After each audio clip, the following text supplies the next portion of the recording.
평안하셨습니까? 송지호입니다. 존 워너메이커라고 하는 사람이 있었습니다. 워너메이커는 가난한 집안에서 태어났기 때문에 학업도 포기하고 한 상점의 점원으로 일하게 됐습니다. 정직한 성품을 지녔던 그는 찾아오는 손님들에게 솔직하게 물건의 장단점을 설명해 줬습니다. 이것을 본 주인은 이렇게 얘기합니다. 그렇게 정직하게 장사해서는 돈을 벌 수가 없어요. 그래서 워너메이커는 말합니다. 장사를 오랫동안 계속하려면 당장은 손해보더라도 정직하게 말해줘야 한다고 생각합니다. 결국 주인은 워너메이커를 한번 믿어보기로 했습니다. 결과는 어땠을까요? 정확한 품질과 가격으로 승부한 워너메이커의 방식은 인정을 받게 됐고 그 상점은 한르폰창하게 됐다고 합니다. 훗날 그는 미국에서 처음으로 백화점을 세운 사람이 됐습니다. 살다 보면 이 정도면 됐지 뭐. 다른 사람들도 다 그렇게 하는데 라는 생각으로 적당히 타협할 때가 참 많이 있습니다. 여러분 어떻습니까? 하나님께서는 우리에게 어떤 모습을 원하실까요?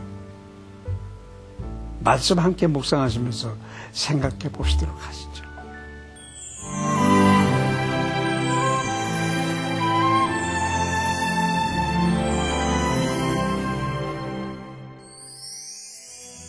오늘 보실 말씀은 사도행전 27장 38절에서 44절까지입니다.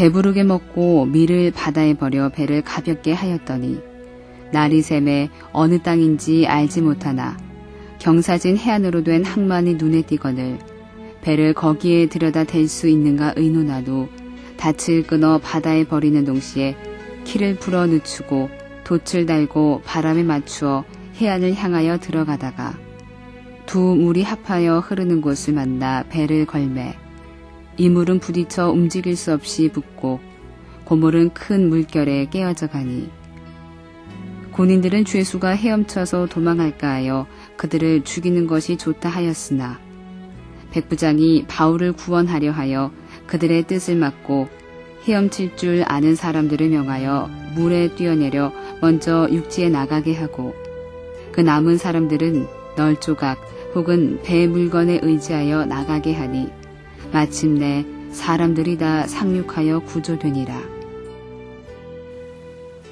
바울의 권유대로 배불리 먹은 사람들은 육지에 좀 더 가까이 배를 대기 위해서 남은 양식도 모두 버렸습니다. 날이 밝자 여전한 풍랑 속에서도 해안과 항만이 눈에 들어왔습니다. 사람들은 의논 후에 그곳에 정박하기로 결정했고 닻을 모두 끊어버린 채 배를 앞으로 몰았습니다. 그렇게 묻이 점점 가까워지자 배 앞부분이 바닥에 닿아서 더 이상 나아갈 수 없게 됐고 험한 파도로 인해서 배 뒤편은 깨져나가기 시작했습니다. 이제 작은 배를 타고 육지로 건너가야만 했습니다. 그런데 그렇게 할 수가 없었습니다. 바로 지난밤 선원들의 도주를 막기 위해서 거룻배를 버렸기 때문입니다. 결국 각자 알아서 육지로 상륙해야 하는 상황에 처한 것입니다. 그래서 그 과정에서 죄수들이 도망갈까 염려한 군인들이 백부장에게 죄수들을 죽이자고 건의합니다. 로마 군법에 의하면 죄수가 도주할 경우 죄수를 지키던 군사가 그 형벌을 대신 받게 되어 있기 때문입니다. 그들은 자신들이 해를 당하지 않기 위해서 가장 손쉬운 방법을 생각해내고 있는 것입니다. 이것은 모든 사람들을 살리려고 끊임없이 노력하고 있는 바울의 모습과는 참으로 대조적인 것입니다. 오늘날 너무 많은 사람들이 로마 군인처럼 손쉬운 방법을 택하고 있습니다. 사랑하고 믿어주는 것보다 무시와 무관심으로 대하는 것이 얼마나 쉬운 방법입니까? 하지만 그리스도인은 어렵고 고통스러워도 손쉬운 방법보다는 생명의 방법을 찾는 사람들입니다. 백부장 율리오는 이 심각한 상황에서 어려운 결정을 내리게 됩니다. 그것은 죄수들의 착고를 풀어주어 각자 육지까지 헤엄쳐 갈 수 있도록 허락한 것입니다. 그가 이처럼 위험한 결정을 하게 된 직접적인 원인은 바울을 살리기 위함이었습니다. 이 여정을 책임져야 했던 백부장 율리오는 자신이 감히 흉내내지 못할 지도력을 발휘하는 바울에게서 큰 감명을 받고 있었던 것이 틀림없습니다. 결국 배에 탄 모든 사람들은 바울의 믿음과 지도력 덕분에 목숨을 잃지 않게 된 것입니다. 우리 성도들도 주님의 제자로서 어느 곳에 어떤 상황에 있든지 의지할 만한 사람이 되어야 하겠습니다. 여러분의 있는 곳마다 사람들이 하나님의 자녀로 존중되고 보호받는 일이 일어나기를 기도합니다.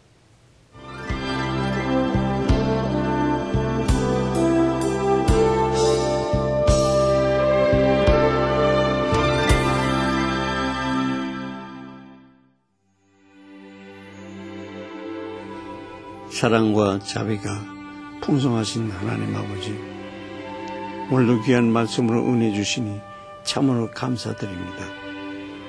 주님께서 우리를 어두운 세상 가운데 빛으로 불러주셨으니 빛의 자녀로서 가는 곳마다 밟는 모든 땅마다 소망을 얻고 생명을 누리는 역사가 일어나기를 기도합니다.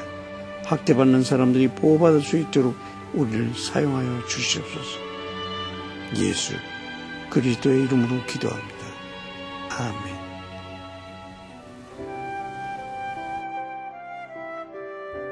칸델왈 바니아인들에게는 칸테담이라는 거대한 힌두교 복합사원이 있습니다. 그들은 이곳으로 성지순례를 가며 신과 더 가까워지기를 구합니다. 칸델왈 바니아의 공동체는 매우 끈끈한 유대관계가 특징으로 누군가 재정적 어려움에 처하게 되면 공동체 회원들은 그가 다시 사업을 시작할 수 있도록 자금을 후원합니다. 바니아라는 말은 반얀나무로부터 유래되었습니다. 한때 반얀나무 아래 앉아 사업을 논의하던 칸델왈인들은 이제 사무실에서 사업체를 운영하며 상당한 수익을 힌두교 사원의 건축과 유지를 위해 내놓습니다. 예수님을 사랑하는 사업가들이 그들과 함께 일하며 복음을 전하게 되도록 기도합시다. 미국 밴더필드 대학에 메디슨 체럿이라고 하는 크리스천 수학 교수가 있었습니다. 메디슨 박사는 학생들에게 시험지를 내줄 때마다 항상 이렇게 말했다고 합니다. 여러분, 나는 오늘 여러분에게 두 가지 시험을 내는 것입니다. 하나는 수학이고 또 하나는 정직이라는 시험입니다. 여러분이 이 수학 시험에 통과하는 것은 여러분에게 일시적으로 성공을 약속합니다. 그러나 정직의 시험에 통과하지 못하면 여러분은 삶에서 진정으로 성공을 거둘 수가 없습니다. 여러분은 이 수학 시험에 실패하고도 훌륭하게 인생을 살아갈 수 있습니다. 그러나 만약 정직의 시험에 실패하면 보람 있는 삶을 기대할 수가 없을 것입니다. 여러분, 우리들 살아가면서 시험을 치르고 있는 셈입니다.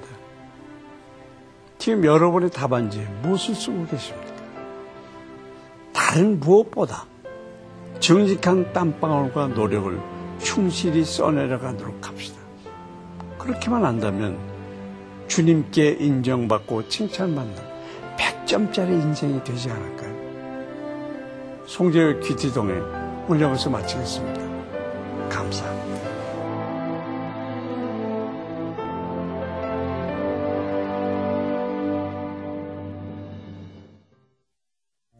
이 프로그램에는 GTM에서 큐티 교재 GT를, 책으로 만나는 성지 순례 답사기 바이블 루트를, 수아영에서 기초 화장품을 협찬해 주셨습니다.